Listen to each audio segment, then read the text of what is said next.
Hello, I'm Michael. I'm Sally, and this is Wrestle MSX.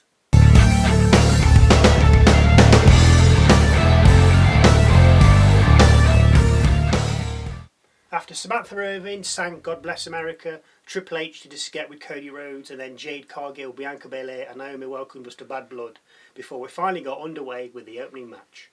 Drew McIntyre versus CM Punk. On a side note, Irvine, Cargill, Belair and Naomi all wore red.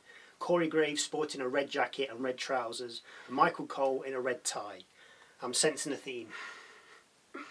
Drew took it to Punk from the off until Punk was able to slow Drew down, who then started to search around under the ring for weapons. Punk found a chair, but Drew was able to use it first. After the chair, McIntyre found a toolbox producing some pliers, but Punk was able to use them first on Drew's head. Back in the ring, and a table was used by both men in various ways until McIntyre was able to claymore Punk and throw him into the side of the cell, busting Punk open. The ring steps and a wrench were used to good effect by Drew, and another claymore was about to be unleashed when Punk rolled out of the ring. As McIntyre grabbed at Punk to pull him back into the ring, Punk hit Drew with the toolbox, which in turn busted him open as well. Another toolbox shot to the head, 3 running knees, a bulldog and a GTS probably would have done it for Punk, but Drew rolled out of the ring. Punk followed, threw Drew back into the ring, but then got caught with a claymore. McIntyre got a 2 count on the following cover. Drew then escaped a figure 4 lead lock by striking Punk with a wrench before the 2 men then traded punches and kicks. Both men then ended up on the top rope, but not for long, as McIntyre superplexes Punk to the outside of the ring through a table that had been set up earlier. With Punk down, Drew decides to put the ring steps in the ring. This allows Punk to recover though. So when Drew throws Punk back into the ring, Punk's able to hit a GTS. The resulting cover gets a 2. Both men manage to get to their feet, but I bet Punk wishes he hadn't, as McIntyre hits white noise on him on the ring steps. Drew covered him, but only for a 2. Punk then locked in an anaconda vice on Drew and followed it up with multiple shots to the head with a wrench. This left Drew down and on his knees, but Punk got too close, allowing McIntyre to low blow him, dropping him to the mat. With Punk down, McIntyre produced a bag from under the ring. We thought thumbtacks, but no, it was something even worse. It was thousands of those beads used to make bracelets like the one that Punk had. Drew lined Punk up for one more claymore, but as he pulled the trigger, Punk moved, with McIntyre landing on the edge of the ring steps. Ouch, and it did look painful as well, didn't it? With Drew now incapacitated, Punk wrapped a chain around his knee and then gathered up some of the beads that were scattered on the mat. When he'd had enough, he force-fed them to Drew, just as Drew had done to Punk not so long ago. McIntyre was right where Punk wanted him now, and so delivered the final GTS of the night. With Punk's knee wrapped in a chain, it would have been enough to put anyone to sleep, and it did, with Punk covering McIntyre for the 1-2-3. Punk needing oxygen on the way back up the ramp. For me, fantastic opening match. So good, yeah. Thought they might have saved this one to the end. It would have, because it was a big deal. I mean, they're all big deals, but what a start. Amazing. Up next, Nia Jax against Bayley. Jax in red. There's a theme. Jax was straight out the gate laying it to Bayley, woman handling her. I've never seen Jax wrestle like this, and I did really like it. It was good. I say you got to be. You can't just be. Yeah, just get in there. Matches usually start with competitors feeling each other out, but this was clotheslines, submissions, and running butts to the face from the off. Bayley did get a 2 count cover in after a baseball slide to the outside, but that only seemed to enrage Jax even more as she hit her with yet another running butt to the face. Jax set Bayley up for the Annihilator, but Bayley got up and looked to powerbomb Jax, only for Jax to reverse it into a Hurricanrana, followed by a belly-to-belly and a cover, but only for a 2. An overconfident Jax went for another face smash in the corner, but this time Bayley moved, allowing her to get some offence in and even dropping the elbow from the top rope, the resulting cover getting her a 2 count. The action ended up outside the ring, with Jax powerbombing Bayley into the ring steps before then tossing her into the barricade. Back in the ring, and after a Samoan drop by Bayley, yes, Bayley, she goes for a cover but only gets a 2. As Jax kicks out though, she inadvertently throws Bayley onto the referee. But as the ref is getting up, Bayley kicks Jax, with Jax then landing on the referee, completely wiping her out. The competitors continue, Bayley rose planting Jax and going for the cover, but there's no one there to count. Tiffy time is then heard over the speakers as Stratton races down to the ring, briefcase in hand. She slides into the ring, smashes Bayley with the case, puts the case down and then tries to wake the referee up.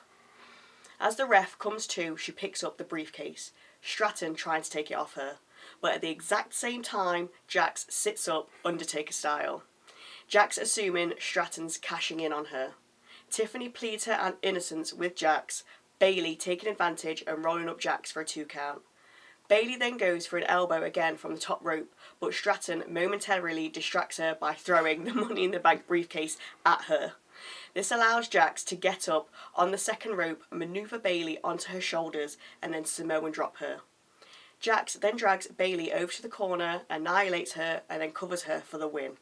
Love the way Jax started. It was so fast, big moves, really taking it to That's Bayley. what you want to see. That's what you do. Next up, Damian Priest versus Finn Balor. Another fast start from the bigger competitor as Priest ragdolled Balor in the opening exchanges. Balor did what he could to slow Priest down with chops and elbows, but it wasn't enough for the juggernaut Priest.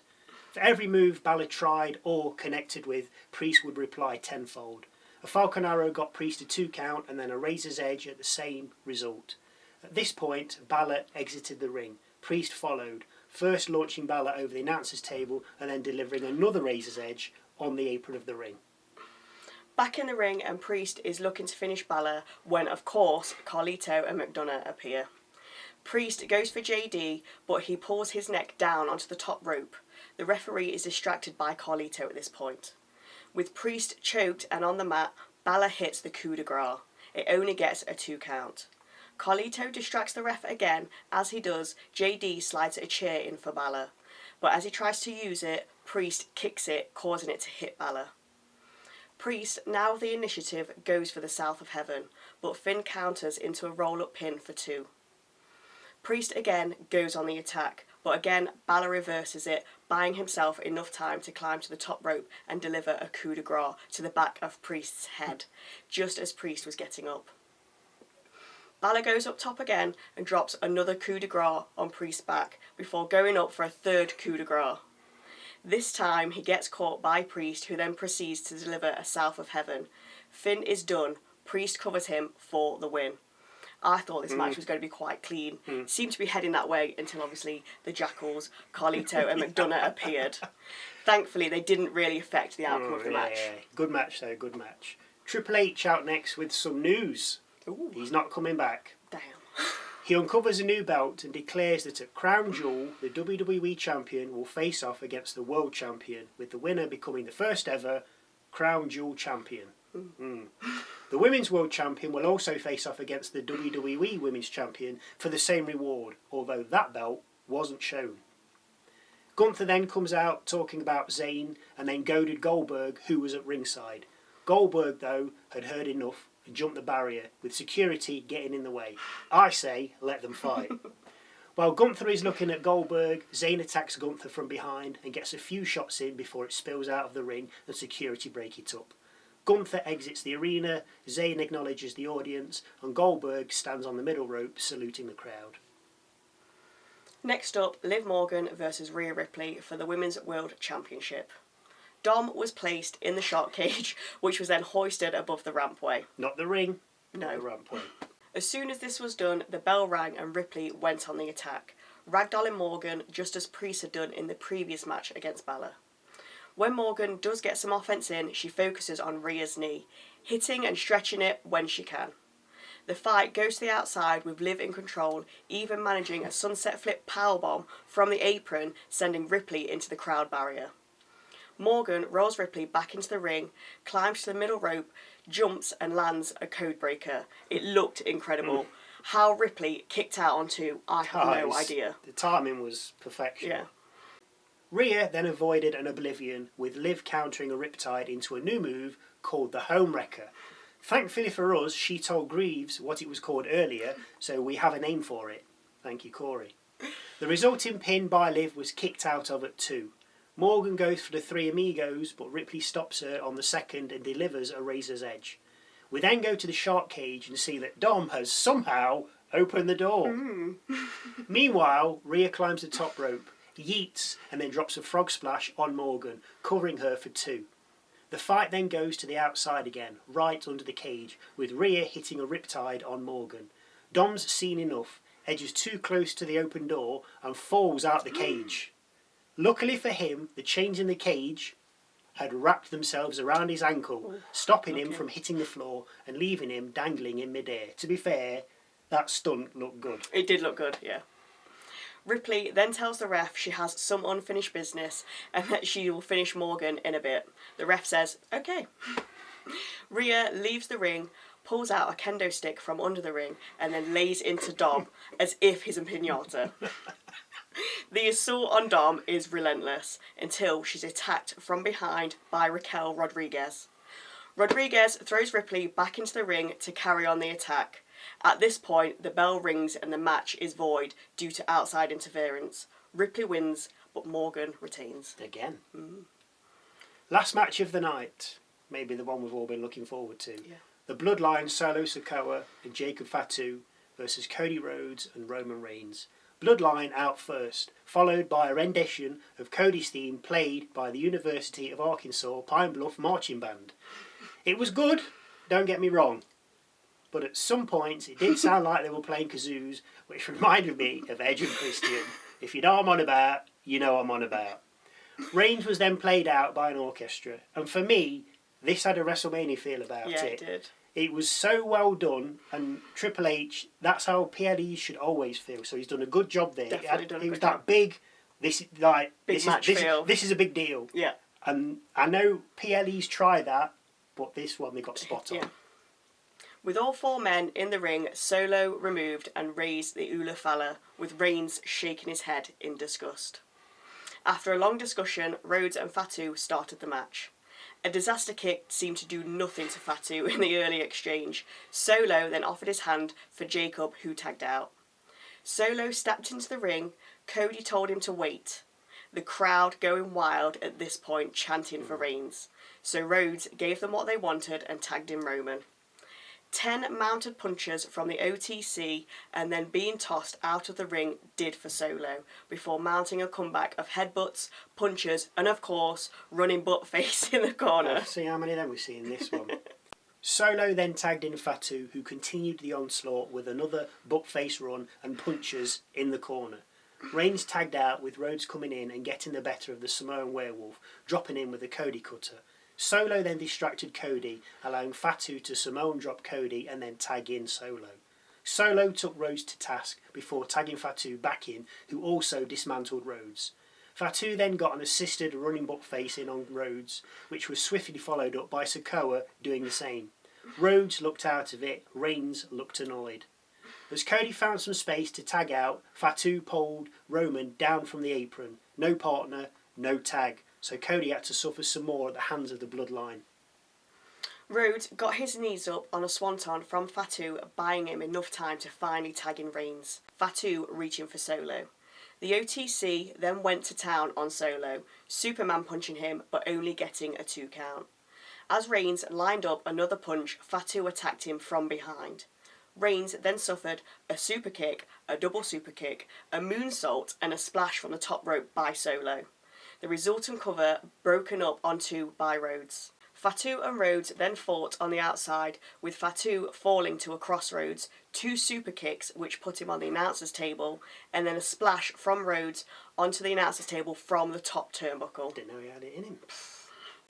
Back in the ring, Reigns and Sikoa traded yeah-boo punches before a Superman punch floored Solo. Reigns lined up a spear, but then Tama and Tanga arrived, distracting Reigns. This allowed Solo to spear Reigns and cover him for 2. Solo then started smack-talking Reigns, but as he did, a hooded figure appeared behind Tonga and Loa, who Solo noticed, pointing it out to the tag champs.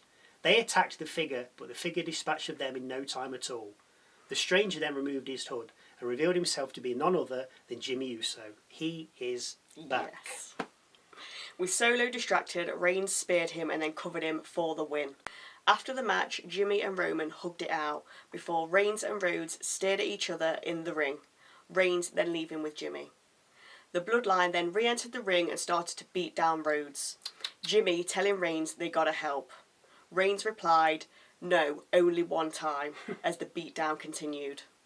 Jimmy again said, "Come on, we gotta help," before Reigns relented and Jimmy and Roman entered the fray. Jimmy and Roman soon cleared the ring, with Reigns then picking up the belt and handing it to Rhodes. But wait. As Rhodes raised his belt, the final boss's music played and out came The Rock with his People's Champion belt. The Rock raised his finger to acknowledge, but then raised a second and then a third. He then traces his finger across his throat, returned to the back, and the PLE came to an end. I do love The Rock. Not as this final boss, but brilliant. Yeah. Anyway, who that message was for at the end, we've no idea. Nope. Was it for Cody after they're falling out after WrestleMania? Or was it for Roman because maybe The Rock feels he's betrayed the Bloodline? For teaming up with him. Whoever it was for, there's no doubt. Well, for me anyway, I don't know about you or any of you if you're still watching, but I think The Rock was signalling a 3 count for one of those men in the ring. Yeah, fair enough. It was better than I thought it was going to be. Yeah, because unless it's a big deal, they're not always, but... Yeah. The matches had something on them. I mean, I know the match was supposed to anyway, but this just seemed like a little bit didn't extra. it? Yeah, it was a real big deal. Like, Dom falling out of the shark cage, that was good. Yeah, Looked good. I thought, what's he doing? He's too high. Yeah. And then obviously the chain. Yeah. And obviously The Rock turning up in the end. Absolute highlight, definitely. Rock versus Reigns, Mania. Oh, it's got to be at it. Anyway, thank you for watching. And hopefully we'll see you on Tuesday for our look at the fallout from Bad Blood on Raw.